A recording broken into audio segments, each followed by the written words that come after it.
Hello everyone, this is Obaid again with research methodologies. So this is the last lecture. Hopefully, we're gonna be finishing this, whole course by discussing on, how to present all our research data and findings and summary altogether. So presenting key findings and implications of scientific investigations. So this is a responsibility of a researcher that whatever we got after doing research, we present all those data and make it publicly available. Yeah, no matter what it is, এটা ভুল হয়েছে অথবা limitations ছিল, কোনো research যদি method যেভাবে করার কথা সেভাবে ফলো করে রিসার্চ করা হয় তাহলে আসলে আলটিমেটলি এর মধ্যে কোনো ভুল নেই। হয়তো আমার যে এক্সপেকটেশন ছিল, যে ডাটা পাওয়ার কথা ছিল, সেটা হয়তো আমি পাইনি, অথবা যা পেয়েছি that is scientific fact. This is research, that is no failure in research. এটা আমাকে মাথায় রাখতে হবে। যে সমস্ত ডাটা আমরা পেয়েছি অল আর ফ্যাক্টস। হ্যাঁ, যে কোনো একটা ওয়াটারের সাথে প্ল্যান্ট গ্রোথের সম্পর্ক থাকার কথা ছিল, এটা এক্সপেকটেশন ছিল, কিন্তু সেটা যদি আমাদের না হয়ে থাকে তাহলে যেটা ফ্যাক্ট সেটা এই ফাইন্ডিংটা পাওয়াই হচ্ছে সায়েন্টিফিক সাকসেস, ইনভেস্টিগেশনের সাকসেস, রাইট? তো এটা আমার মাথায় রাখতে হবে। তাহলে আমরা যদি শুরু করি যে আমরা এই লেকচারে কি করব, প্রথম হচ্ছে যে আমরা অবভিয়াসলি কি ফাইন্ডিং পেয়েছি। অবভিয়াসলি যে আমরা যদি এই লেকচারটা শুরুতে বলি যে পুরো বিভিন্ন স্টেপসগুলো ফলো করে যখন আমি রিসার্চ কমপ্লিট করেছি, অবভিয়াসলি আমি কিছু কি ফাইন্ডিং পেয়েছি, যে সামারি, মূল যেই ফাইন্ডিং, সায়েন্টিফিক ফ্যাক্ট। তো সেগুলোর মধ্যে আসলে অনেক কিছুই তো আসলে পুরো রিসার্চ কমপ্লিট করার সময় আমরা অনেক ডাটা পাবো, অনেক কিছু আমাদের কালেকশনের মধ্যে আসবে। কারণ হচ্ছে যে ইনভেস্টিগেশনের শুরু থেকে শেষ পর্যন্ত এটা হচ্ছে একটা সায়েন্টিস্টের অ্যাটিচিউড, যে everything will be recorded, everything as much as possible, যতটুকু সম্ভব রেকর্ড করা, ইট ইজ অ্যান অ্যাটিচিউড। কারণ হচ্ছে এটা আমি আমার data authenticity, data reliability, data validity as well as transparency, এই সমস্ত কিছু এনশিওর করবে, রাইট? কিন্তু এখন কোয়েশ্চেন হচ্ছে যে আমি যখন ফাইন্ডিংটা পাবলিকলি অ্যাভেলেবল করব, কমিউনিকেট করব, সেইখানে আমি কী ধরনের জিনিস হাইলাইট করব, কী ধরনের জিনিস, কী ধরনের ইনফরমেশন আমি ইনক্লুড করব, সেগুলো নিয়ে আমাদের একটা ওভারঅল আন্ডারস্ট্যান্ডিং থাকা দরকার। তো এর মধ্যে হচ্ছে যে রিসার্চ, আমি খাতা ভরে যদি ডাটা কালেক্ট করি, নট নেসেসারিলি আমি সেই ডাটাগুলো সব কিছু আমি পুরো রাফ ডাটা অথবা র ডাটা আমি এক্সপ্রেস করব অথবা কমিউনিকেট করবো। It's not the case, it's not the case. তাহলে ঘটনাটা কি, আমরা করবোটা কি? তো প্রথমেই হচ্ছে যে কি ফাইন্ডিং শুড ইনক্লুডস, যেটা ইনক্লুড করছে প্যাটার্ন অ্যান্ড ট্রেন্ড, যে আমি যে রিসার্চ করেছি এর মধ্যে কোনো প্যাটার্ন আছে কিনা, কোনো ওয়েতে যাচ্ছে কিনা ডাটা। যেমন যদি আমি ধরি যে প্রেশার যদি আমি ইনক্রিজ করি তাহলে গ্যাসের ভলিউম ডিক্রিজ হয়ে যাচ্ছে, কমে যাচ্ছে। আমি যদি ধরে নেই এরকম ট্রেন্ড আমি পাচ্ছি কিনা, যদি পাই সেই ট্রেন্ডটা আমাকে আলটিমেটলি, অথবা প্যাটার্নটা আমাকে আলটিমেটলি কী করতে হবে, এটা একটা কি পয়েন্ট হিসেবে আমাকে কোরিলেশন করে independent variable as well as dependent ভেরিয়েবলের মধ্যে যে প্যাটার্ন রিলেশনশিপ, সেটা আমাকে আলটিমেটলি এক্সপ্রেস করতে হবে। অথবা এটা একটা উদাহরণ, এই ধরনের যদি আরও কোনো প্যাটার্ন থাকে ডাটার, সেই সমস্ত প্যাটার্ন বের করাই হচ্ছে মূলত রিসার্চের one of the job or task. তারপরে হচ্ছে যে relationship to aim and objective, যে আমি যে কি ফাইন্ডিং পেয়েছি অথবা যে ডাটা পেয়েছি সেটাকে আমি রিসার্চ করে অবভিয়াসলি আমাকে কি করতে হবে, যে আমার একটা রিলেশন, যে এইম এবং অবজেক্টিভের সাথে এই ডাটাগুলোর কী রিলেশন, আলটিমেটলি কি কোনো রিলেশন এস্টাবলিশ করে কি না, এটার পজিটিভ রিলেশন, নেগেটিভ রিলেশন অথবা নো কানেকশনস, এই পুরো জিনিসটাকে আমাকে এখানে সামারাইজড ওয়েতে আমাকে কি পয়েন্ট হিসাবে এখানে রিবিল্ড করতে হবে, ইনফরমেশন আকারে দিতে হবে। তারপর হাইপোথেসিস ইভ্যালুয়েশন, যে আমি যে হাইপোথেসিস নিয়েছিলাম যে ওয়াটার যদি আমি বেশি দেই তাহলে প্ল্যান্ট গ্রোথ বেশি হবে, ওয়েদার দিস হাইপোথেসিসটাকে আমি এখন ইভ্যালুয়েট করব, এটা কোনো হাইপোথেসিসটার কি কোনো বেসিস রয়েছে, আলটিমেটলি আমরা কি হাইপোথেসিসকে আমরা কোনো প্রুফ করতে পারছি নাকি পারছি না, তাহলে অথবা আমরা হাইপোথেসিসকে অ্যাকসেপ্ট করব নাকি রিজেক্ট করব। তো এটা নিয়ে কিন্তু কীভাবে হাইপোথেসিস অ্যাকসেপ্ট করা যায়, কীভাবে রিজেক্ট করতে হয়, সেগুলো নিয়ে কিন্তু আমরা আর্লিয়ার আলোচনা করেছি। এখন এইটা কিন্তু আমার কি ফাইন্ডিংয়ের মধ্যে মেনশন করতে হবে। তারপর হচ্ছে অ্যাক্সেস লিমিটেশনস, যে আমি যে রিসার্চ করেছি এটার আলটিমেটলি কোনো লিমিটেশনস ছিল কি, যে হতেই পারে খুব লাইকলি যে কিছু না কিছু লিমিটেশনস যে কোনো ধরনের রিসার্চের মধ্যে এটা থাকবে, এটা ভেরি ভেরি লাইকলি। তো এইটা আলটিমেটলি আমাকে কিন্তু মানে রিভিল করতে হবে এবং আলটিমেটলি আমাকে এটা বলতে হবে। এবং কি ফান্ডিংয়ের মধ্যে it is one of the component. হচ্ছে ফিউচার এভিডেন্স অথবা ফার্দার ডাইরেকশন, যে আমি যে রিসার্চ করেছি, তো রিসার্চে লিমিটেশনস যেহেতু কিছু না কিছু থাকবেই, তো সেই লিমিটেশনসের বাইরে হয়তো আমরা যা লিমিটেড ডাটা আমার কাছে আছে সেটা দিয়ে আমি একটা সামারাইজ একটা কনক্লুশনে আসলাম, কিন্তু এর মধ্যে হয়তো যে এমন হতে পারে যে যদি আরেকটা ডাটা আমার কাছে অ্যাভেলেবেল থাকতো তাহলে সেইটা সহ আমি ইভ্যালুয়েট করতে পারতাম। যেমন আমরা যদি ধরে নিই যে পানি দিলে ওয়াটার যদি আমি দেই তাহলে প্ল্যান্টের গ্রোথ বাড়বে, তো প্ল্যান্টের গ্রোথ বাড়বে সেটা আমার রিসার্চের লিমিটেশনের মধ্যে অথবা আর্লিয়ার কোয়েশ্চেনের মধ্যে আমরা শুধু পানি দেখতে চেয়েছি, কিন্তু আমি পানির ডিটেলসটা, পানির টাইপ, যে এটা হচ্ছে ওয়াটার, পুকুরের পানি ফর এক্সাম্পল, নদীর পানি অথবা সমুদ্রের পানি অথবা ট্যাপ কল অথবা রেইন ওয়াটার, কোনটা আসলে প্ল্যান্ট গ্রোথে বেশি অথবা কম সহযোগিতা করে, কোরিলেশন আছে, সেটা কিন্তু আমি আমার রিসার্চের কোশ্চেন ছিল না।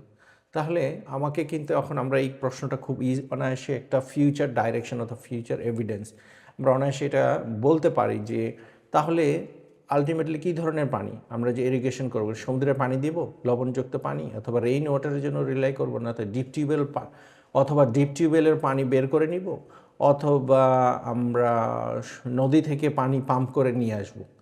যে এই যে কতগুলো ফার্দার ইনফরমেশন কিন্তু আমার কাছে নাই, তাহলে সেখানে কিন্তু আমার এই অথবা এই ইনভেস্টিগেশনের মধ্যে টাইপস অফ ওয়াটার কিন্তু আমরা ফোকাস করি না, আমরা শুধু দেখতে চেয়েছিলাম যে ওয়াটার আসলে প্ল্যান্ট গ্রোথকে সাপোর্ট করে কিনা। তাহলে এখন এই যে ফার্দার একটা ডাইরেকশন আমাকে দিতে হবে যে we can investigate further that আসলে পরের লেভেলেই হচ্ছে কোন ধরনের types, which types of water actually support plant growth. তাহলে এইটা কিন্তু আরেকটা কি পয়েন্ট যেটা হচ্ছে ফাইন্ডিংয়ের মধ্যে এবং কনক্লুশনের মধ্যে রিসার্চ ডাটা প্রেজেন্টেশন, রেজাল্ট প্রেজেন্টেশনের সময় এটা আমার আলটিমেটলি আসবে। এখন প্রশ্ন হচ্ছে যে আমরা যে টোটাল রিসার্চ করে যা পেয়েছি সেটা যে আমি প্রেজেন্ট করব, প্রেজেন্টের মাল্টিপল তরিকা আছে, অনেকগুলো ওয়ে আছে প্রেজেন্ট করার। তো এখানে প্রিটি মাচ আমি 6টি ডিফারেন্ট ওয়েজ নিয়ে কথা বলবো। তো প্রথমেই হচ্ছে সায়েন্টিফিক পোস্টার, তারপরে হচ্ছে scientific article, scientific poster, scientific article, practical report, different different সিচুয়েশনে এগুলো আমরা করে থাকি, যেমন oral presentation, multimedia presentation and visual representations, right? তো প্রত্যেকটা situation, audience, time, information, opportunity সবগুলো বেসিস কনসিডার করে, সবগুলো কম্পোনেন্ট কনসিডার করে এক একটা ওয়েজ অফ প্রেজেন্টেশন, এক একটা প্রেজেন্টেশন মেথড অথবা mode is more suitable over another, আরেকজনের উপরে কোনোটা প্রাধান্য পাবে, ডিপেন্ড করবে যে আসলে আমার পার্সপেক্টিভটা কী। ঠিক আছে, তাহলে আমরা যদি একটি একটি করে ব্রেকডাউন করি, যে প্রথমেই হচ্ছে scientific poster presentation. So scientific poster শব্দটার সাথে আমরা খুবই পরিচিত, যে বিশেষ করে নির্বাচনী পোস্টার, ছোটোবেলায় অনেক স্মৃতি হয়তো সবারই থাকতে পারে, যে যারা বিশেষ করে আমি নট শিওর যে শহরের ছেলেদের মেয়েদের কী ধরনের এক্সপিরিয়েন্স, বাট আমরা যারা গ্রামে বড় হয়েছে, আমি পার্টিকুলারলি, তো পোস্টার একটা বিশেষ মেমোরি এর জায়গা দখল করে আছে। কারণ হচ্ছে নির্বাচনের পোস্টার আমরা কালেক্ট করতে চাইতাম, সেটা দিয়ে আমরা ওয়ালের মধ্যে লেপটিয়ে দিতে চাইতাম এবং ওয়ালকে ঢেকে দিতে চাইতাম। আর poster emotions is there, right? তো পোস্টারে আসলে কি থাকে, যদি আমি পোস্টার হিসেবে দেখি, খুব বড় বড় ফন্টের কিছু লেখা থাকে, একটা মার্কা থাকে, হয়তো একটা ছবি থাকবে প্রার্থীর, আর খুব অল্প কিছু মেসেজ থাকে, রাইট? এবং নিচে খুব ফানি যে প্রচারে অত্র এলাকার জনগণ ফর এক্সাম্পল। তো এটা মানে রেফারেন্স অথবা এটার সোর্স অথেন্টিসিটি এটাকে বলতে পারি আমরা। তো পোস্টারের নিচেও আমি দেখবেন যে আমরা রেফারেন্স মেনশন করি খুব ছোট করে। যাই হোক, তো পোস্টার মূলত থাকবে হচ্ছে বুলেট পয়েন্টস, যে আমার এখানে রাইট সাইডে একটা পোস্টার প্রেজেন্টেশন আমার নিজের পিএইচডি করার সময় আমি সেটা করেছিলাম। তো সেখানে যদি দেখি এগুলা হচ্ছে যে টাইটেলটা অনেক বড় ফন্টে লেখা, খুব অল্প কিছু কথা, ইন্ট্রোডাকশন 5-6টা বুলেট পয়েন্টস, তারপরে হচ্ছে এইম কয়েকটা বুলেট পয়েন্টসে কয়েকটা সেন্টেন্সে লেখা। এই প্রত্যেকটা ফন্টই কিন্তু অনেক বড়, প্রায় এই প্রত্যেকটা ফন্ট হচ্ছে 50 কাছাকাছি হবে। তারপরে আমরা খুব শর্টলি কিছু মানে রেজাল্ট এখানে দেই, খুব শর্টলি রেজাল্টের মূলত ডিসকাশন তেমন কিছু করা হয় না, মূলত ছবি ইমেজ এগুলো আসলে দেওয়া হয় ভিজুয়ালি যেন বুঝতে পারা যায়। তো এই হচ্ছে পোস্টারের হচ্ছে একটা মানে লেআউট মূলত, এবং এটার পারপাস হচ্ছে যে পোস্টার প্রেজেন্টেশন একই সাথে অনেকগুলো রিসার্চারকে অপরচুনিটি দেওয়া যায়, অনেক ইনভেস্টিগেটরকে একই সাথে অপরচুনিটি দেওয়া যায়। একটা সেশন থাকে, তো এই পোস্টার ডিসপ্লে করা থাকে, যার যখন অপরচুনিটি আছে তখন সে পোস্টারগুলো দেখে তার পছন্দ মতো, তার অপশন অনুযায়ী যেটা তার কাছে বেশি ইন্টারেস্টিং মনে হয় সেইটার উপরে তার ফোকাস, হয়তো বা কোনো একটা অডিয়েন্স অথবা অন্যান্য রিসার্চাররা মোর ফোকাস করতে পারে। এবং এটা both ways flexible options. One of the key difference আরও কিছু যে মেথড আছে সেইটার সাথে পোস্টার প্রেজেন্টেশনের মেথড, আমি পরে আরেকটা মেথড আছে বিশেষ করে মাল্টিমিডিয়া প্রেজেন্টেশন অথবা ভিজুয়াল প্রেজেন্টেশনের ক্ষেত্রে, বিশেষ করে পোস্টার প্রেজেন্টেশনের একটু ডিফারেন্স আছে। পোস্টার প্রেজেন্টেশনের অনেকগুলো কম্পোনেন্টের মধ্যে একটা কম্পোনেন্ট হচ্ছে যে একটা নির্দিষ্ট সময় থাকে যে যখন আপনি পোস্টারের পাশে দাঁড়ানো থাকবেন, আপনি নিজেই এটা রেসপন্সিবিলিটি নিয়ে কেউ যদি প্রশ্ন করে তখন আপনি সেটাকে এক্সপ্লেন করবেন। তো একটা হচ্ছে যে এটা হচ্ছে ভিজুয়াল একটা component, at the same Times you are there to support, to explain orally if there is a questions regarding your poster, scientific method investigation and blah blah blah, right? So এটা হচ্ছে poster presentation অথবা presenting your key scientific outcomes or findings, scientific findings in terms of poster, in the forms of poster. এরপর হচ্ছে scientific articles, যেটা scientific article সবাই এটার সাথে মোটামুটি ফ্যামিলিয়ার, যে this is the most frequently most recognised most weighted, মানে আমি অনেকগুলো শব্দ ইউজ করে ফেলেছি। প্রথম হচ্ছে যে এটা মোস্ট পপুলার, এটাই হচ্ছে মেইন ফর্ম হচ্ছে সায়েন্টিফিক কমিউনিকেশন, সায়েন্টিফিক আর্টিকেল। তো এর কারণও রয়েছে যে সায়েন্টিফিক আর্টিকেলটা হচ্ছে মোর রিকগনাইজড, এবং সায়েন্টিফিক আর্টিকেলটা হচ্ছে যে আপনার কেরিয়ারের জন্য মেজর মাইলস্টোন। এটা আপনি একজন সায়েন্টিস্ট হিসাবে আপনার যে রিকগনিশন, আপনার যে ক্রেডেনশিয়াল, আপনার যে র্যাঙ্কিং, সেটা মূলত মেজরলি সায়েন্টিফিক আর্টিকেল দিয়ে ডিটারমাইন করা হয়। কারণটা কি, যে সায়েন্টিফিক আর্টিকেলের মধ্যে মোস্ট কম্প্রিহেন্সিভলি, প্রিসাইজলি এবং systematically, comprehensively, precisely opposite word মনে হচ্ছে, বিষয়টা তা না।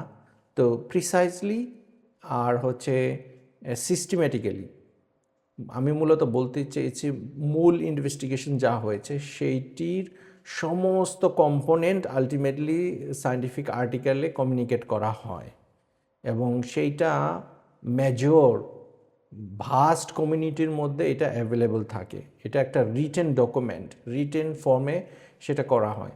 আর এর বিহাইন্ডে যেটা হয় যে এই সায়েন্টিফিক কমিউনিকেশন মেথডে অন্যান্য যারা সায়েন্টিস্ট আছে, এক্সপার্ট ইন দ্য ফিল্ড, তারা কি করে সেটার সমালোচনা করার সুযোগ থাকে, ক্রিটিসাইজ করে, যেটাকে আমরা বলি রিভিউ। তারা রিভিউ করে, তারা চ্যালেঞ্জ করে, তারপরে সেটাকে আবার যে সায়েন্টিস্ট অথবা ইনভেস্টিগেটর তাকে সেটাকে কি করতে হয়, আবার সেই চ্যালেঞ্জকে ক্লারিফাই করতে হয়, সেটাকে ডিফেন্ড করতে হয়। তাহলে সেইটা more authentic altogether, more accepted and more reliable and trustworthy way of communication in among all other methods of communication in science, like সায়েন্সের অথবা ইনভেস্টিগেশনের পরে রিজাল্টকে কমিউনিকেশন করার most popular, most frequently used, most authentic, most systematic, most recognizable, like highest in the ranking. It's more important for every independent researcher for their career ranking status. All of this, এই সবগুলোই ultimately scientific article দিয়ে cover করা হয়। আমরা জানি যে scientific আর্টিকেলের এক particularly structure থাকে, যে কী ধরনের জিনিস কভার করে লিখতে হয়। তো সেইটার আলোচনা একটা সেপারেট জায়গায় হবে ইনশাআল্লাহ। তো এইটা হচ্ছে একটা আমার রিভিউ আর্টিকেল, যেটা পাবলিশ হয়েছে বেশ কিছু বছর আগে। তো এটা একটা উদাহরণ। তারপরে আরেকটা হচ্ছে যে প্র্যাকটিক্যাল রিপোর্ট। প্র্যাকটিক্যাল রিপোর্টটা মূলত যে আমরা যারা ছাত্র গবেষক বলতে পারি, যখন গবেষকের যে শুরুটা, গবেষকের যে গবেষণার শুরু, সেখানে হাতে খড়ি বলা যায়, হাতে খড়ি, সেখানে হাতে খড়ি বলা যায় যে আমরা বিশেষ করে হাই স্কুলে যখন ল্যাবে গিয়েছি অথবা কলেজ লেভেলে যখন ল্যাবে গিয়েছি ইনভেস্টিগেট করার জন্য, তখন সেটা আমাদের শেখার শুরু। তো সেখানে আমাদের খুবই স্ট্রাকচার্ড কিছু ফর্মে আমরা প্র্যাকটিক্যাল রিপোর্ট লিখি। তো প্র্যাকটিক্যাল রিপোর্টটা মূলত হচ্ছে যে মূল খেলার আগে আমরা যেমন নিয়ম করে কিছু প্র্যাকটিস করি, খেলি, সেরকম আর কি, যে আমরা মূলত রিসার্চার হওয়ার আগে, ইনভেস্টিগেটর হওয়ার আগে আগে আমরা কীভাবে ইনভেস্টিগেট করতে হয়, কিভাবে ল্যাবে যেতে হয়, কিভাবে ল্যাবে থাকতে হয়, কিভাবে কোনো একটা সায়েন্টিফিক অ্যাপারেটাস অথবা ইনস্ট্রুমেন্ট ধরতে হয়, ফর এক্সাম্পল সেফটি রেগুলেশনসগুলো কী, সেগুলো মূলত আমরা শিখি। আর ওইখানে একটা নোন ফ্যাক্ট দিয়ে মূলত শেখা হয়। যেমন কথার কথা যে ওয়াটার বয়েল করবে হচ্ছে 100 ডিগ্রিতে। তো এটা কিন্তু ইনভেস্টিগেটিভ কোনো রিসার্চ না, এটা কোনো ইনভেস্টিগেশনের কোনো বিষয় না, কারণ হচ্ছে এটা অলরেডি ফ্যাক্ট, এটা এস্টাবলিশ। কিন্তু ল্যাবে আমরা যেহেতু নতুন স্টুডেন্ট, আমরা শিখছি, তখন আমরা কি করব, আচ্ছা যে কিভাবে সায়েন্টিস্ট দেখলো অথবা ডিফাইন করলো যে ওয়াটার 100 ডিগ্রিতে বয়েল করে, এইটাই আমরা নতুন করে আবার শিখব, আমরা দেখব আমাদের মতো করে। তার মানে হচ্ছে যে আমি কোনো নোন ফ্যাক্ট নিয়ে মূলত ল্যাবে অথবা আমাদের মানে প্র্যাকটিক্যাল ক্লাস যেটা করি সায়েন্সে, সেটা নোন ফ্যাক্টকে আমি আবার নিজের মতো করে আবার দেখি এবং ওই রেজাল্টটার মধ্যে আবার পৌঁছানোর চেষ্টা করি। তো এর মধ্যে দিয়ে সায়েন্টিফিক প্রসেস কীভাবে ফলো করতে হয়, কীভাবে চিন্তা করতে হয়, সেটাই মূলত আমাদের শেখা হয়। তো এটা একটা লার্নিং পার্ট। তো এই যে এখানে প্র্যাকটিক্যাল, এই এক্সপেরিমেন্ট করার সময় ল্যাব ক্লাস অথবা প্র্যাকটিক্যাল ক্লাস করার শেষে আমরা যে একটা একাডেমিক ফরম্যাটে যে রিপোর্ট দেয়, এটাই মূলত আলটিমেটলি ল্যাব রিপোর্ট। তাই এখানে খুব সিম্পল ওয়েতে করা হয় এবং সেখানে খুব যে বেশি আর্গুমেন্ট থাকে, খুব যে বেশি লাইক যুক্তিতর্ক থাকে এরকম না। এটা হচ্ছে শেখার শুরু, তাই এটা ভেরি সিম্পল আমরা সেটাকে প্রেজেন্ট করি। এখন আসলে হচ্ছে ওরাল প্রেজেন্টেশন। এখন ওরাল প্রেজেন্টেশন আবার হচ্ছে মাল্টিমিডিয়া প্রেজেন্টেশন, এইগুলো একটু টাফ, ওভারল্যাপ করে একটার সাথে আরেকটা। কারণ ওরাল প্রেজেন্টেশনটা হচ্ছে মূলত without having any AIDS of visuals. Multimedia মানে হচ্ছে যে অডিও, আপনি একটা ভিডিওর সহযোগিতা নিচ্ছেন, ফুট ইমেজের সহযোগিতা নিচ্ছেন, একটা প্রেজেন্টেশন, পাওয়ার পয়েন্ট প্রেজেন্টেশনের সহযোগিতা নিচ্ছেন, কোনো একটা ইমেজ আপনি ডিসপ্লে করে সেটা সহযোগিতা নিয়ে আপনি এক্সপ্লেন করছেন। সেই ধরনের প্রেজেন্টেশনকে আসলে ওরাল প্রেজেন্টেশন বলা হয় না। ওরাল প্রেজেন্টেশন মানেই হচ্ছে যে আপনি পার্সোনালি নিজে ভার্বালি শুধু কথা বলছেন, যেখানে আর কোনো ভিজুয়ালস এখানে আর নেই, সেকেন্ডারি কোনো সাপোর্টিভ কোনো কিছু নেই। তাহলে এই যে ওরাল প্রেজেন্টেশন অনেক সময় সেমিনারে আমাদের বিশেষ করে বক্তৃতা দেওয়ার সময় সেটা করতে হয়, কোনো কিছু এক্সপ্লেন করার ক্ষেত্রে, ভাস্ট অডিয়েন্সের ক্ষেত্রে, যেটা একাডেমিক এনভায়রনমেন্টের না, পাবলিক অথবা জেনারেল অডিয়েন্স যেখানে থাকে, সেখানে মূলত ওরাল প্রেজেন্টেশন দেওয়া হয়। এবং সেইটার কিছু লিমিটেশনস এবং কিছু সুবিধা দুইটাই রয়েছে। সুবিধাটা যে লিমিটেশনসটা নিয়ে আমি একটু আলোচনা করব। যে এই যে ওরাল প্রেজেন্টেশন, এটা যেহেতু শুধুই আমাকে কানেক্ট করতে হচ্ছে ভার্বালি, তাহলে এটা হচ্ছে একজন পার্সন টু পার্সন এই ওরাল প্রেজেন্টেশনের স্কিল ক্যাপাসিটিটা ডিফার করবে। Not necessarily all the presenters are very good in oral presentation, মানে আপনার হয়তো বা শব্দ প্রয়োগ, টোন, কিভাবে কথা বলছি, বাচন ভঙ্গি, এগুলো সব কিছু ওরাল প্রেজেন্টেশনে ম্যাটার করে। একটা সময় ছিল যখন টেকনোলজি অনেক ছিল না, তখন মূলত বেশিরভাগ ক্ষেত্রেই মেজরিটি পিপল যখন পাবলিককে অ্যাড্রেস করতো, তখন ওরাল প্রেজেন্টেশন ছিল হচ্ছে main medium of communication. And সায়েন্সের ক্ষেত্রেও তাই। কিন্তু ওভার দ্য টাইম যেহেতু টেকনোলজি ডেভেলপ করেছে, এখন মূলত ওরাল প্রেজেন্টেশনটা ট্রান্সফর্ম হয়ে মানে আরেকটা নতুন ফর্মে রূপ নিয়েছে, যেটা আমরা আলোচনা করব। সেটাকে আমি বলছি মাল্টিমিডিয়া প্রেজেন্টেশন। তো ওরাল প্রেজেন্টেশনের সাথে মাল্টিমিডিয়া প্রেজেন্টেশনের ডিফারেন্সটা বের করাটা ভেরি টাফ না, একটুই ডিফারেন্ট, স্লাইটেস্ট ডিফারেন্ট। যেমন মাল্টিমিডিয়া প্রেজেন্টেশনটা হচ্ছে যে আমি কোনো কিছু এক্সপ্লেন করছি personally orally as well as I have display. আমি বিভিন্ন মিডিয়ার সহযোগিতা নিচ্ছি, যেমন পাওয়ার পয়েন্ট, সেখানে ইমেজের সহযোগিতা নিচ্ছি, হতে পারে আমি ভিডিও ক্লিপের সহযোগিতা ওইখানে নিতে পারি, অথবা ভিডিও ক্লিপের মধ্যে হতে পারে ওইখানে কেউ আবার একটা ভয়েস দিয়ে এক্সপ্লেনও করছে ফর এক্সাম্পল। তো এই যে অনেকগুলো মিডিয়া কম্পোনেন্ট, অডিও, ভিজুয়ালস এবং personal oral presentations all together, এই যে একটা মিক্সড মোডে প্রেজেন্ট করা, সেটাকে আমরা মাল্টিমিডিয়া প্রেজেন্টেশন বলছি। This is more interactive. এইটাও একটা সায়েন্টিফিক প্রেজেন্টেশন, সেমিনারে প্রেজেন্ট করা মাল্টিমিডিয়া প্রেজেন্টেশন, যে it is also recognised in scientific community and society as well.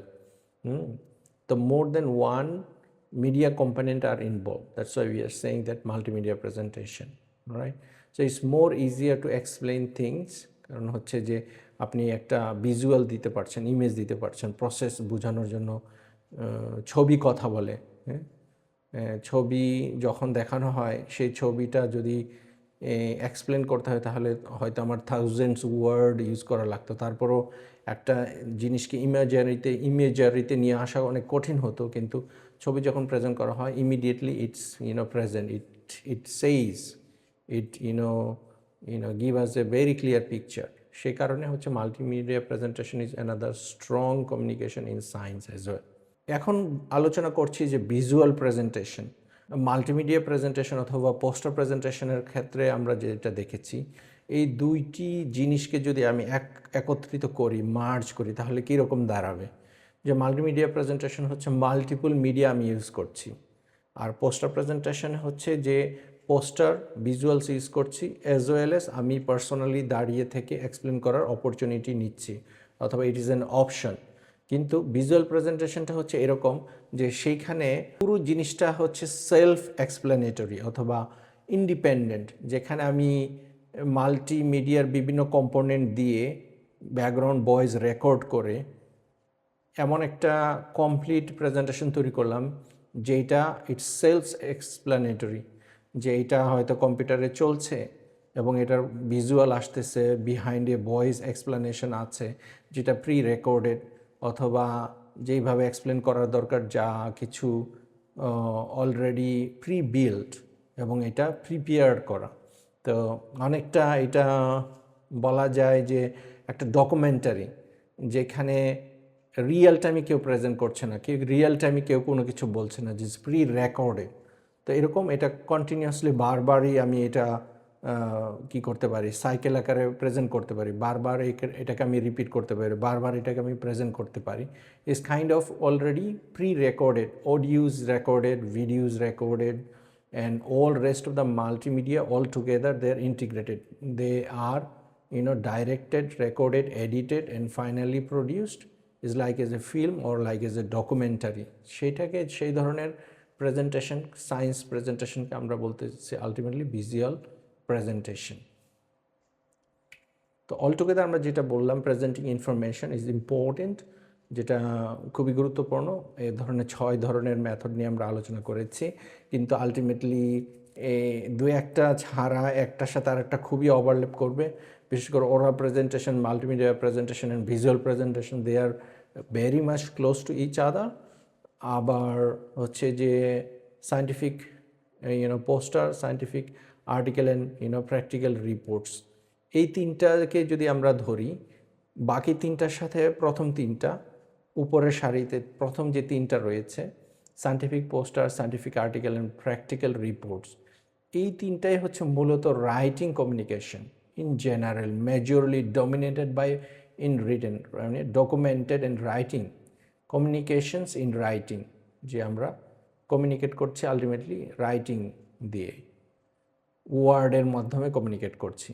R oral presentation, multimedia presentation, visual প্রেজেন্টেশনে সেখানে মূলত টেকনোলজিক্যাল যেই টুলস অথবা যে ধরনের অডিও ভিজুয়াল, এর মধ্যে আমরা অডিও এবং ভিজুয়াল দিয়ে মূলত এখানে কমিউনিকেট করছি। তো এখানে রাইটিংয়ের পার্টটা খুবই কম। মূলত এর মধ্যে হচ্ছে যদি দুই ভাগে ভাগ করি, দি আর dominated by audio and visuals, multimedia, but on the top three তারা কি করছে, dominated by words and writings in papers or in documentation, document আকারে এগুলা আলটিমেটলি প্রকাশিত হচ্ছে। তো এই ছিল অল টুগেদার। সায়েন্টিফিক আর্টিকেল হচ্ছে সবচেয়ে লাইক মোস্ট ফ্রিকুয়েন্টলি, সবচেয়ে বেশি ব্যবহৃত মাধ্যম, most recognise, most comprehensive, most precise, more important in investigator career, and it is more, it contributes, it is more recognized, like it's more valid way of scientific communication. এই জন্য আমরা যখন কোনো একটা রিসার্চারের প্রোফাইল দেখি, প্রথমেই আমরা যেটা করি সেটা হচ্ছে যে তার কতগুলো পাবলিকেশন রয়েছে, পাবলিশড আর্টিকেল রয়েছে, রাইট? তো এই জন্য এটা মাথায় রাখতে হবে, আলটিমেটলি একজন রিসার্চারের হচ্ছে আলটিমেট যে পারফেক্ট একটা, যদি যে আমরা অনেক সময় বলি যে তোমার পড়াশোনা শেষ কোথায়, তো অথবা কেউ আলটিমেটলি আন্ডারগ্রেড পর্যন্ত যাবে, অথবা কেউ মাস্টার্স পর্যন্ত করলে, that's okay, this is all together good, right? তো যদি প্রাইমারি হাই স্কুল আমরা পার করি, তখন আমরা অনেকটা বলি যে here in the process, like এখনও পড়াশোনা শেষ হয় না, এরকম একটা ফিলিংয়ের মধ্যে আমরা থাকি সবসময়। তো হচ্ছে যে সায়েন্টিফিক পোস্টারটা অনেকটা এরকম করে দেখা যেতে পারে, এটা হচ্ছে ইন বিটুইন, অথবা practical report just in a very early stage, হ্যাঁ, যে আমরা মাত্র রিসার্চ শিখছি। কিন্তু scientific article is that perfect, যে সব পড়াশোনা শেষ করে আলটিমেটলি যে আপনার একটা আউটকাম। যে সায়েন্টিফিক আর্টিকেলটা is the most like accepted, frequently used and authentic, systematic as well as recognized method of presenting scientific information or communicating science in scientific community as well as public community. এখন আমরা দেখি যে আমাদের আন্ডারস্ট্যান্ডিংটা কোন পর্যায়ে আছে। চলুন আমরা কিছু চ্যালেঞ্জ মোকাবেলা করি। সে পর্যন্ত ভালো থাকবেন। আসসালামু আলাইকুম ওয়া রাহমাতুল্লাহি ওয়া বারাকাতুহু।